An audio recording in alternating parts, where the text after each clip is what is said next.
Bonjour à tous, on se retrouve aujourd'hui pour une nouvelle vidéo. Ce sera un point lecture. Tout d'abord, j'ai lu en lecture commune avec Marion de la chaîne Entre les lignes le tome 2 des Marketmen, donc Jet de Jake Ronover. Ici, on va retrouver donc le personnage de Jet qui est l'ami des Marketmen, qui est meneur d'un groupe de hard metal ou hard rock, je ne sais plus comment on dit. Donc Jet va se mettre avec Aiden qui est la meilleure amie de Shaw, donc dans la fille du premier tome. J'ai un peu moins aimé. Alors on s'attendait un peu avec Marion puisque voilà, notre personnage préféré c'est Rome, donc je pense que le tome 3 va être notre préféré. Mais bon, on a quand même continué. La plume de Jake Ronover est toujours aussi bien, ça se lit quand même assez vite. Mais voilà, on n'a pas accroché au personnage ni d'Aiden ni de Jet, donc ça a été un peu difficile pour nous d'avoir un coup de cœur sur ce livre. Tout du moins, on continuera le tome 3, on verra bien. Si par contre je n'aime pas le tome 3, j'arrêterai cette saga, puisque voilà, je me suis quand même un peu ennuyée dans cette lecture. Ça revient toujours un peu la même chose, donc voilà, je pense que je vais faire une petite pause. J'ai peut-être enchaîné trop vite les deux tomes, puisqu'il y a eu même pas 15 jours entre les deux. Et c'est rare pour moi d'enchaîner les sagas comme ça, enfin les tomes de saga. Donc voilà, par contre les couvertures toujours aussi magnifiques. Donc vous reverrez cet été le tome 3 et mon avis sur ce troisième tome et sur la suite éventuelle de cette saga. Ensuite j'ai lu en audiolivre Ta deuxième vie commencera quand tu comprendras que tu n'auras qu'une de Raphaël Giordano. Je l'ai pris sur Audible. C'est un roman mais couplé à un livre de développement personnel. Donc dans ce roman, on retrouve Camille qui est une jeune femme d'une trentaine d'années qui a un petit garçon qui est marié et pour qui la vie n'est pas forcément facile. Elle se sent pas très bien dans sa vie et elle va faire la rencontre d'un routinologue qui va lui donner quelques exercices pour améliorer sa vie. Et on va la voir au fur et à mesure améliorer sa vie et reprendre en main sa vie. J'ai beaucoup aimé le personnage de Camille.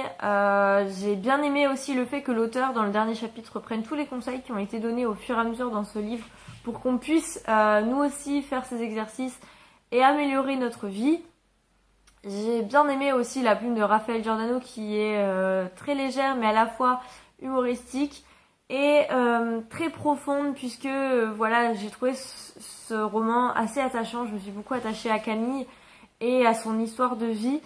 Donc voilà, en plus pour moi les audiolivres c'est assez compliqué puisque comme je l'écoute en conduisant, je peux pas me concentrer à 100% sur le livre. Et ici j'ai réussi à suivre l'histoire et j'étais contente à chaque fois de remettre mon audiolivre dans ma voiture. Je l'ai lu plutôt rapidement pour un audiolivre. Donc voilà, je vous le conseille si vous ne connaissez pas cet auteur et moi je vais y suivre cet auteur pour pouvoir lire son autre roman quand il sortira en poche. Ensuite, j'ai lu un super livre que j'attendais depuis à peu près un an, puisque le dernier de l'auteur c'était il y a un an. Il s'agit de Embrun de Louise May, donc chez Fleuve Noir. J'avais lu Les Ravagés l'année passée à sa sortie, j'avais énormément aimé. Ici, à sa sortie, je l'ai trouvé en occasion, donc je me le suis procuré de suite. On va retrouver une famille plus que parfaite et très énervante, composée de Béa et Chris qui sont les parents et de Bastien et Marion qui sont les enfants. Alors c'est des grands enfants, ils sont ados, voire jeunes adultes, j'ai un doute, mais qui vont aller pour le week-end du pont du 14 juillet sur une île de Bretagne et ils vont se retrouver isolés puisqu'il va y avoir une pluie diluvienne avec des orages, ce qui fait que ça va couper toutes les communications et les ferries, enfin les bateaux entre l'île et le continent.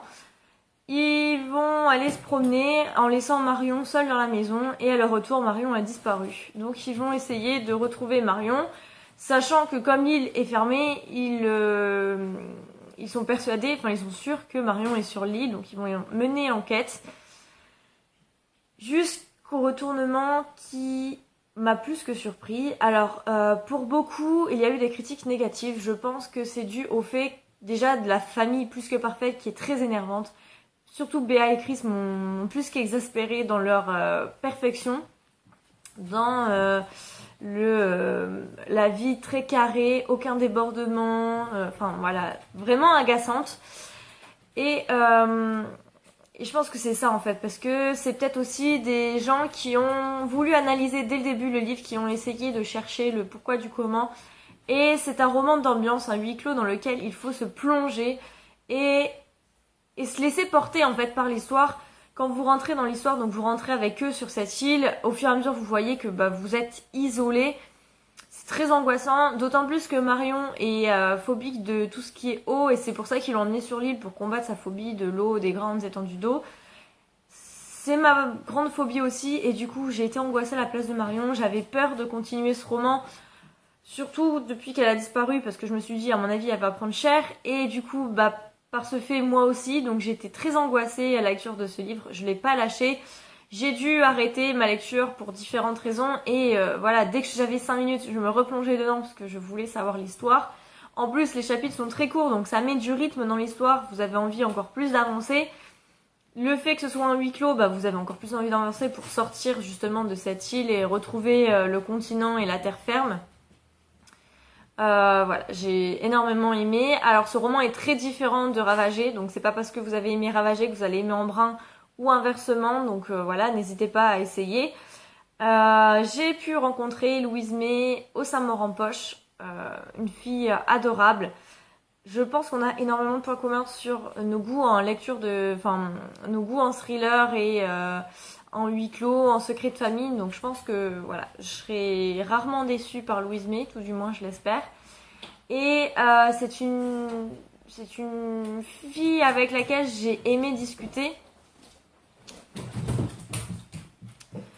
Donc voilà, je vous recommande Embrun, j'ai adoré cette histoire. Comme je l'ai rencontré, j'ai pu le faire dédicacer. Donc voilà, je vais garder ce livre précieusement et je pense que je le relirai un de ces quatre quand l'histoire sera un peu passée dans ma tête. Je le relirai puisque il se lit très vite et j'ai vraiment beaucoup aimé cette histoire. Et enfin, pour finir cet update, j'ai lu La Vallée des Ombres de Xavier-Marie Bonneau chez Belfond. C'est un livre que j'avais eu en SP l'automne dernier, que j'étais très tentée puisque j'avais rencontré l'auteur au salon du Polar de Lens, donc pas cette année mais l'année précédente. Et ce roman n'était pas sorti en poche, donc du coup je lui avais dit que l'histoire me tentait beaucoup, que l'auteur était très intéressant, donc j'attendrai la sortie poche de son livre pour me le procurer et le lire. Quand je l'avais vu sur NetGalley, ça m'avait tenté.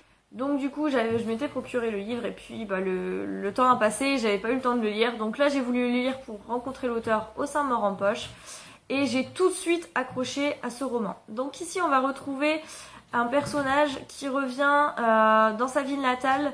C'est un ancien légionnaire qui s'était engagé auprès de la Légion étrangère puisque voilà, il se sentait très mal dans sa vie, il y avait beaucoup de relations conflictuelles avec son père et donc pour s'éloigner de sa vie, il était parti à la Légion étrangère. Il va revenir donc complètement brisé comme beaucoup de légionnaires et il va vouloir venger la mort de son frère qui a été assassiné quelques années plus tôt. Son père sait des secrets et au retour donc de René, il va être en fin de vie, il souffre d'une maladie et il vit ses dernières semaines et il va confier à son fils quelques secrets qu'il n'a pas dévoilés jusque-là afin de pouvoir venger la mort de son fils. J'ai beaucoup aimé cette histoire, l'écriture est assez percutante. Alors, comme j'ai dit aux copines, c'est une écriture de bonhomme, alors ce n'est pas du tout positif ou misogyne, rien à voir. C'est vraiment, on sent la testostérone, on sent le côté légionnaire. J'ai vraiment aimé cette histoire, je me suis énormément attachée au personnage. J'ai aimé aussi la relation qu'il noue avec son père à la fin. On sent qu'il y a beaucoup de regrets, beaucoup de souffrance dans cette relation, dans ce passé. Donc j'ai énormément aimé ce côté de l'histoire.